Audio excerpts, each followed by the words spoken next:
Following a very messy week 1 in the Overwatch League, we are seemingly settling into somewhat of a meta after week 2. We have certainly seen plenty of interesting bunker variations so far, however one that seems to be most prominently utilized on a lot of maps, and especially on Control, is the Mei Reaper variation. This particular DPS duo has often been featured in a mobile bunker setup, with Moira, Lucio, and D.Va filling out the rest of the composition. But why is this comp rising to prominence? And why are most pros referring to it as the new GOATs? Well, GOATs as a description to a particular composition, namely the 3-3 composition, ceased to exist with the 2-2 lock. Instead, it has kind of morphed into a description of a playstyle or even a philosophy, if you will, more than anything else.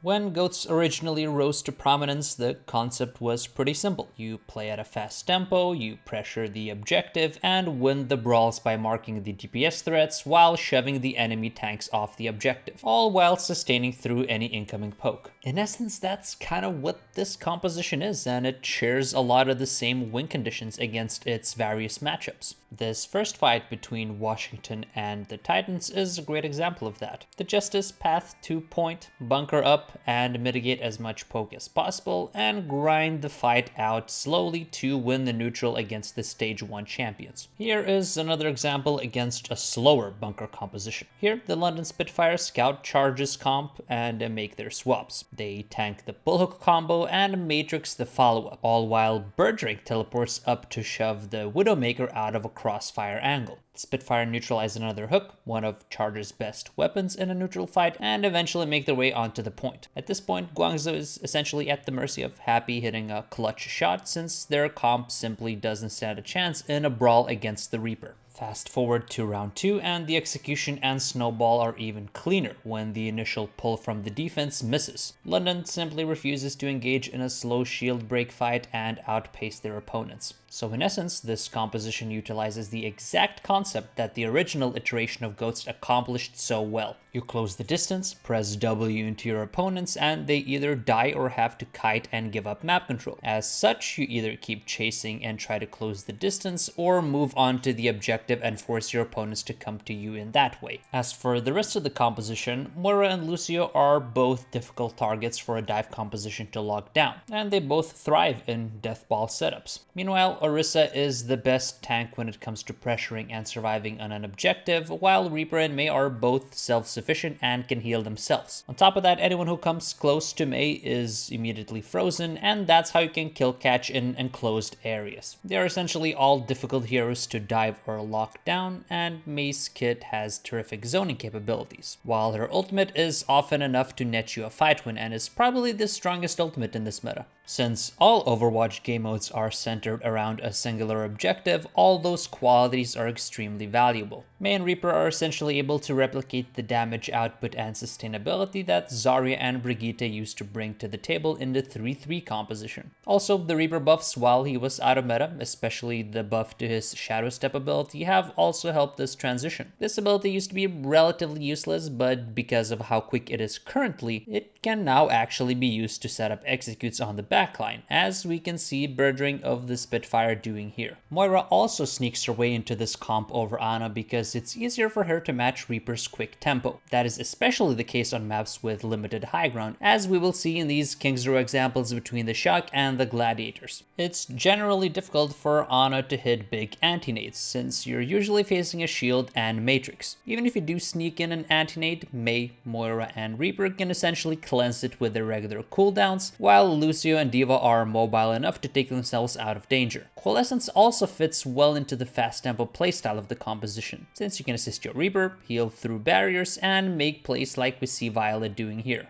Being able to kill through barriers with Coalescence is also extremely important in this meta, which does feature a lot of damage amplification, and Moira can assist in that department as well. Here we see Dogman destroying the Orisa supercharger that no one else has access to and that is well shielded off by Muma, and he goes on to finish off the Immortality field as well. Here is a great and nifty example of the Gladiators utilizing the force them to come to us concept that we previously discussed on an otherwise very sniper-friendly map of Junkertown. As soon as the Glads win the fight, they take and deny map control while leaving their Orisa to push the payload. This denies the long sightlines that Chengdu's sniper combo composition wants to play and funnels them onto the point instead. As soon as that happens, the gladiators rush in with the Reaper and Moira, force a brawl, and demolish the defense. Granted, Decay is playing Genji here rather than the Mei, but the execution of the GOATs concept is crystal clear nonetheless. Now, there are times when closing the distance and forcing a brawl is either impossible or at least very difficult to do for the Mei Reaper composition. This is clearly evidenced in the Havana game between the Glads and the Shock. Sanfran wins the first fight off a hook and snowballs a couple of fights, but the one that we really want to look into is their closing fight on second point. Let's take a look at their setup. Here, Rascal is pushing the point, but he isn't a viable target to rush and kill for the Glads since he can protect himself with his regular cooldowns. Whichever pathing LA takes on the retake here, the sidelines are too good for the Shock, who are holding a full house of ultimates and can utilize distance, high ground, and their superior shield break to shred LA with the amplification matrix and the Nanohawk. The only conceivable way in which the gladiators could potentially have closed the distance without dying here is perhaps this particular path. This would have provided them more cover, but it would also be much easier for Rascal to wall off that entrance. Either way, LA is battling not only the Shock in this situation, but also the map architecture. Whenever you are retaking map control with the quote-unquote new GOATs composition, there will be times when a shield break bunker will shred you in this fashion, and you will have to switch things up. This is especially the case on maps where the poke and sniper compositions can abuse high ground control, off angles, and have a lot of space to kite into without actually losing the objective. Think maps like Havana, Volskaya first point, Route 66 second point, etc. Because control maps are usually much smaller in their design, are generally not quite as high ground dependent, and often devolve into messy brawls on the point, that's where the new GOATs is catching on as practically a permanent fixture for most teams.